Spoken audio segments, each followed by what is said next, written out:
شكرا الأخ الرئيس. أخ الرئيس، في البداية أود أن أتقدم بالشكر للأخوة في اللجنة المالية على هذا الجهد الجبار وسرعة عرض القانون على المجلس. أنا أعتقد اليوم يجب أن ندخل مرحلة أخرى في قضية أن هذا القانون، قانون المناقصات، ظل 50 سنة. نحن بحاجة إلى قانون جديد يمتد إلى 50 سنة أو أطول.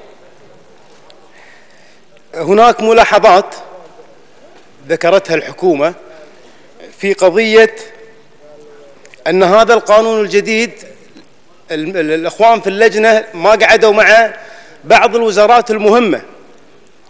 الإخوان في اللجنة قعدوا مع وزارة التجارة، وأنا أحب بس أوضح شغلة، إن مناقصة في وزارة النفط مثلا أو في وزارة الدفاع تسوى ميزانية وزارة التجارة كلها. فيعني الإخوان في وزارة التجارة غير مهيئين أو لم يتم عرض عليهم مناقصات بهذا الحجم الكبير. الأمر الآخر، حتى حضور الإخوان في الجهاز المناقصات ما هم مسؤولين في السابق عن وزارات معينة مثل الدفاع أو مثل الداخلية. في بعض الوزارات ما هي تابعة.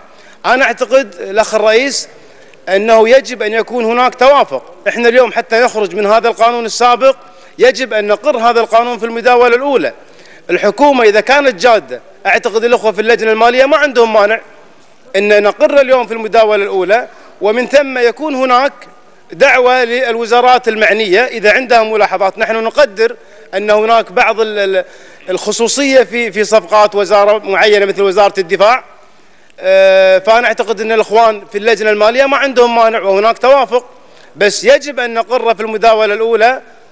إذا كان الحكومة عندها يعني تعديلات تضاف قبل إقراره في المداولة الثانية. أنا أعتقد الأخ الرئيس أن إذا الآن نبي نحط نقطة نهاية السطر لكل السلبيات اللي كانت في الفترة السابقة، يجب أن نقر هذا القانون، بس يجب أن نقره بالشكل الصحيح. أنا أتمنى من الإخوان في المجلس أن نعطي فرصة، ولكن لا تكون فرصة طويلة.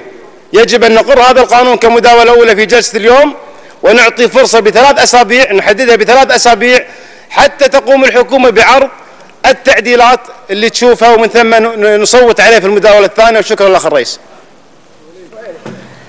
شكرا لك الدكتور خالد.